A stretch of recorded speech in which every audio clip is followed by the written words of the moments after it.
Hello beautiful people. അപ്പോൾ ഡോമിനാർ 250യുടെ ഒരു ചെറിയ വോക്ക് റൺ വീഡിയോയിലേക്ക് എല്ലാവർക്കും സ്വാഗതം. 2020 മാർച്ചിൽ ബജാജ് പുറത്തിറക്കിയ ഡോമിനാർ 250ക്ക് അവർ പുതിയ അപ്ഡേഷൻസ് കൊണ്ടുവന്നിട്ടുണ്ട്. അപ്ഡേഷൻസ് പറയാൻ കാര്യമായിട്ടൊന്നുമില്ല. അവർ 3 പുതിയ കളേഴ്സ് ഇൻട്രൊഡ്യൂസ് ചെയ്തിട്ടുണ്ട്: racing red, citrus fresh and sparking black. അപ്പോൾ നിങ്ങളിപ്പോൾ കണ്ടുകൊണ്ടിരിക്കുന്ന കളർ വേരിയൻ്റാണ് സ്പാർക്കിംഗ് ബ്ലാക്ക്. അപ്പോൾ ആദ്യം ഉണ്ടായിരുന്ന മാറ്റ് ബ്ലാക്കും പിന്നെ ആ റെഡ് കളർ, അത് രണ്ടും ഡിസ്കണ്ടിന്യൂ ചെയ്തിട്ടാണ് ഇപ്പോൾ ബജാജ് ഈ 3 കളേഴ്സ് ഇൻട്രൊഡ്യൂസ് ചെയ്തിട്ടുള്ളത്.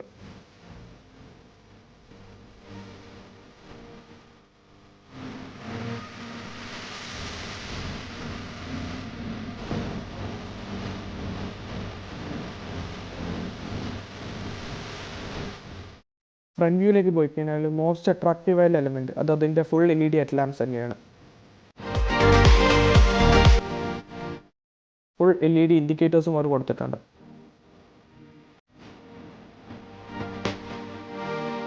ഫ്രണ്ട് സസ്പെൻഷൻ എടുത്ത് നോക്കുമ്പോൾ അത്യാവശ്യം വലിപ്പമുള്ള 37mm അപ്സൈഡ് ഡൗൺ ഫോക്സ് ആണ് കൊടുത്തിട്ടുള്ളത്. ബ്രേക്സിൻ്റെ കാര്യം എടുത്തു കഴിഞ്ഞാൽ ഡുവൽ ചാനൽ ABSോട് കൂടിയുള്ള 300mm വലിപ്പമുള്ളൊരു ഡിസ്കാണ് ബജാജ് കൊടുത്തിട്ടുള്ളത്. എൻജിൻ സൈഡ് എടുത്തു കഴിഞ്ഞാൽ 214.77cc single cylinder 4-stroke 4-valve liquid cooled twin spark എഞ്ചിനാണ് കൊടുത്തിട്ടുള്ളത്.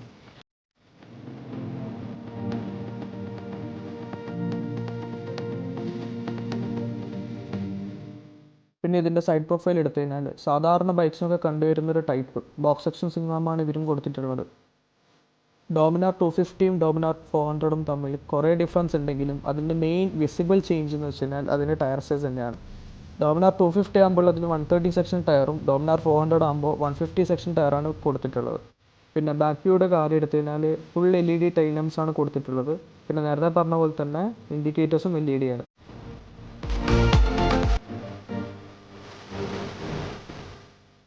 പിന്നെ ബ്രേക്സിൻ്റെ കാര്യം എടുത്താൽ ബാക്ക് സൈഡിൽ 230mm ഡിസ്കാണ് കൊടുത്തിട്ടുള്ളത്. എക്സോസ്റ്റിൻ്റെ കാര്യം എടുത്ത് നോക്കുമ്പോൾ നല്ല സ്പോർട്ടി എക്സോസ്റ്റ് നോട്ടോട് കൂടിയിട്ടുള്ള ട്വിൻ ബാരൽ എക്സോസ്റ്റാണ് കൊടുത്തിട്ടുള്ളത്. അപ്പോൾ നമുക്കതിൻ്റെ എക്സോസ്റ്റ് നോട്ടൊന്ന് കേട്ട് നോക്കാം.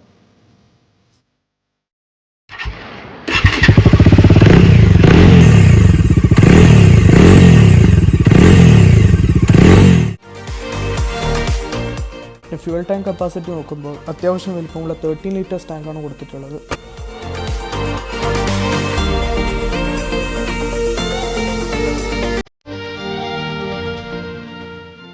മീറ്ററിൻ്റെ കാര്യം എടുത്ത് നോക്കുമ്പോൾ വളരെ ബേസിക് ആയിട്ടുള്ളൊരു മീറ്ററാണ് ബജാജ് കൊടുത്തിട്ടുള്ളത്. Which comes with 2 trip meters, service reminder and a clock. Main പോരായ്മ എന്താ വെച്ച് കഴിഞ്ഞാൽ ഇവർ അതിൽ ഗിയർ പൊസിഷൻ ഇൻഡിക്കേറ്റർ ഇൻക്ലൂഡ് ചെയ്തിട്ടില്ല എന്നതാണ്.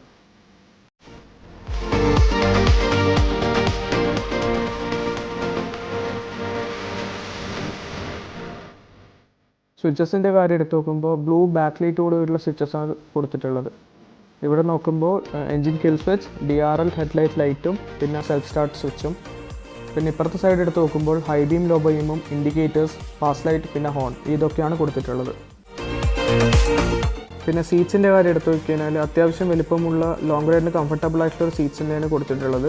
പക്ഷേ പില്ലിയൻ റൈഡറിന് അത്രത്തോളം കംഫർട്ടില്ല. ഒന്നാമത് അതിന് ബാക്ക് റെസ്റ്റും കൂടി ഇല്ലാത്തത് കൊണ്ട് ഇതിൻ്റെ പവർ കാരണം ഒന്ന് തെറിച്ച് പോകുന്ന പോലത്തെ ഒരു ഫീൽ ഉണ്ടാകുന്നുണ്ട്. അപ്പോൾ ഇന്നത്തെ ഒരു ചെറിയൊരു വോക്ക് റൺ വീഡിയോ ഇത്രയേ ഉള്ളൂ. എല്ലാവർക്കും വീഡിയോ ഇഷ്ടപ്പെട്ടെന്ന് വിചാരിക്കുന്നു. Thank you so much for watching. Take care. By.